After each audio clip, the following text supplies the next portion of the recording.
Insights for the 1 Degree Outside Weather Network. Meteorologist Danielle here. This is what we're going to cover in this video. A chance of thunder on Wednesday where the storms may become strong to severe. Our next window for rain and thunder, the weekend outlook, and a tropical update as well. Let's start briefly with the smoke forecast. It is thinned out considerably across the board, but you notice across the Northeast during the day on Wednesday, there may be just a little bit of high, thin haze aloft that you experience from time to time. Again, very light.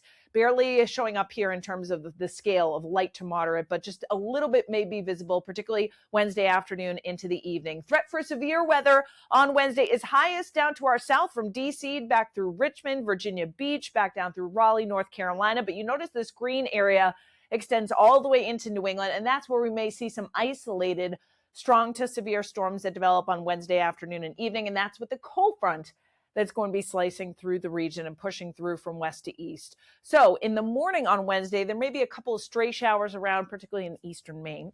And then the clouds give way to breaks of sunshine. That will help fuel some of the thunderstorms that pop by the time we get to midday to early afternoon. And notice it's generally across central and eastern New England. There will likely be some action that starts to pop as early as midday. And there are some deeper cores in here. You may get some downpours, some brief gusty winds, some lightning. It is another day to be weather aware if you're outside. Localized flooding potential too. Notice during the mid-afternoon through early evening in southern New England, New Hampshire Seacoast, coastline of Maine, Metro West here, down through eastern Connecticut and Rhode Island, we get a number of thunderstorms that fire up here. Some of those could be on the stronger side as well. And then after about 7 or 8 o'clock, the threat is done for most of us, though you notice for the South Shore and Cape, there'll still be some pockets of rain, downpours, and embedded thunder that linger on Cape Cod overnight Wednesday into Thursday morning, while the rest of us have some partial clearing that comes in. In fact, even by Thursday morning, there may be a lingering shower on Cape Cod, the far South Shore, and then the outer Cape to Nantucket may hang on to a couple of showers right on through the afternoon during the day on Thursday. The rest of us, the sunshine's coming out. So it's a day to be weather aware. And again, you download our free app on the App Store and Google Play, and the keys are to have location and notifications turned on in case any warnings pop up. You got location. If you're out and about, it'll follow you. You can search and save your town, and then there are 3 dots you're going to press. That will be able to enable notifications for that spot, pinpoint, and even nickname it as well. The Send to Us tab on the bottom right, any reports, any pictures you have goes directly to us and Skywarn Spotter Network as well. Meantime, you're going to wake up and it's going to be very muggy. The dew points up into the lower 70s, tropical air mass in place, fueling some of the downpours and storms. Notice northwestern New England, we get into the drier air as early as Wednesday afternoon. Still humid in southeastern New England, up into eastern Maine during the evening. And then we too get into the drier air as the wind shifts around, the cold front comes in, and notice a totally different feel by Wednesday night and Thursday, especially with dew points that will be running considerably lower as a nice new fresh air mass comes in. The wind is going to be gusty. These are predicted wind gusts Wednesday morning, 30 to 40 mile per hour gusts briefly here on Cape Cod. The rest of us, it's a windy day with gusts 20 to 30. And again, this is outside of any stronger thunderstorms that develop. The wind out of the southwest, and then it will shift to the west and then northwest behind the cold front as we head into Wednesday evening and night, and the wind will relax. It's actually much lighter during the day on Thursday. So the cold front comes in, got another little wave that helps to enhance and keep some of those showers over the Cape Cod and the islands. Then high pressure, that blue H on the map, builds in. Thursday is looking great. Friday looks fantastic. There is going to be an area of low pressure coming off the mid-Atlantic coastline, but we're kind of wedged in with this high, keeping hold of our weather. That should keep any of the moisture south and east of us, even into Sunday. So the upcoming weekend looks amazing across the Northeast here. We get an onshore breeze, coolest at the coast running in the 70s and 80s through the interior. Looks like the next window of opportunity for some rain and thunder to come in wouldn't be until Tuesday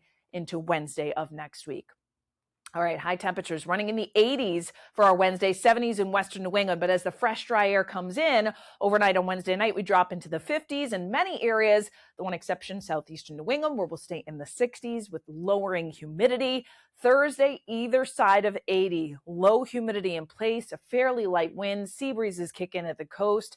Ooh, look at this Thursday night. Upper 40s for Pittsfield, for Bennington, for far northern New England. Kind of like a couple nights ago where we had some comments from people that said it kind of feels a little fallish in the air with this new air mass coming in. 50s all the way down through the interior of southern New England. but the dry air cools quickly and also warms quickly. So on Friday, we're going back up into the 80s, lots of sunshine, 70s for the immediate coast to the Cape, very similar on Saturday, beautiful by July standards, sunshine and a few clouds mixed in that onshore breeze. Couple other things I want to talk about. Rip current risk on Wednesday is high. That's the red. So along the immediate south coast into eastern Massachusetts, New Hampshire Seacoast, coastline of Maine.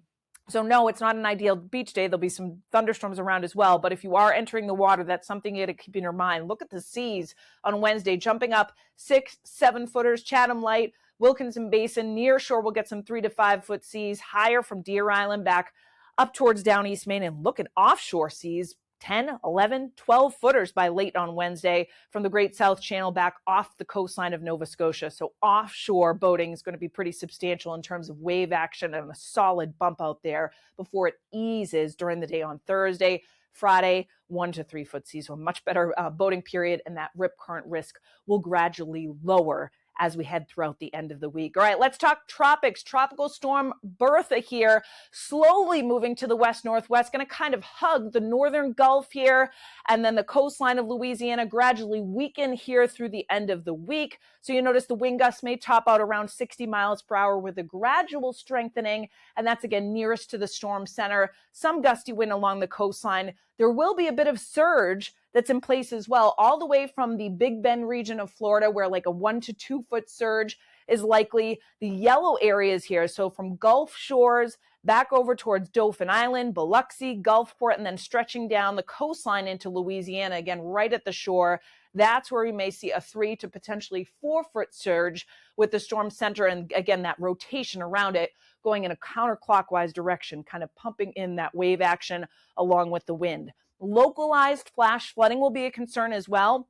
Notice offshore, closest to the storm center of Bertha, we're talking about over a foot of rain. See these deeper whites in here, but we've got pinks and purples, and that indicates and lines up to about 8 to 10 inches of rainfall. Again, it's not a huge swath of it, but there are pockets, particularly in southeastern Louisiana, stretching up to New Orleans, and there will be likely areas that top out like 3 to 6 inches with some locally higher amounts. So that will be a threat here through the middle part of the week as some of those bands continue to rotate in. Did you know you can actually track the tropics right in our free 5-star rated weather app as well? There's a tropical layer you can turn off and on right in the interactive radar layer. So check it out. Our app is free. Again, thousands of 5-star reviews. You're going to love it. Search 1 Degree Outside Weather in the App Store and Google Play. And if you already have our app, head to app.onedegreeoutside.com. We've got some tips and tricks on how to best use it. Thanks so much for watching. We hope you enjoyed this 1 Degree Outside video. Get exclusive content, support the mission at membership.onedegreeoutside.com. And don't forget, free and 5 stars on the App Store and Google Play. Search the number 1 Degree Outside Weather.